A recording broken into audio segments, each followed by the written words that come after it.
మొన్న ప్రవేశపెట్టిన బడ్జెట్లో అందరినీ ఆశ్చర్యపరుస్తూ 12 లక్షల వరకు ఆదాయం ఉన్న వ్యక్తుల పన్ను చెల్లించాల్సిన అవసరం లేదని స్పష్టం చేశారు. కానీ 12 లక్షల ఆదాయం దాటితే ఆదాయపు పన్ను 4 లక్షల ఆదాయం నుంచి స్లాబ్ ప్రకారం పన్ను చెల్లించాలి అని చెప్పారు.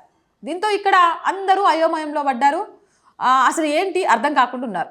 కానీ అసలు విషయం ఏమిటంటే గత సంవత్సరం వరకు ఇన్కమ్ ట్యాక్స్ మినహాయింపు పరిధి 3 లక్షలు ఉండేది. అంటే 3 లక్షల ఆదాయం వరకు ఎవరు ట్యాక్స్ కట్టాల్సిన అవసరం లేదు. 3 లక్షలు ఆదాయం దాటితే స్లాబ్ ప్రకారం ట్యాక్స్ కట్టాలి. మధ్యతరగతి వారికి ట్యాక్స్ భారం పడకుండా ఉండడానికి ఏం చేశారు అంటే 3 లక్షల ఆదాయం దాటి 7 లక్షల వరకు ఆదాయం ఉన్న వారికి కట్టవలసిన ట్యాక్స్ అంతా సెక్షన్ 87A క్రింద మినహాయింపిచ్చారు.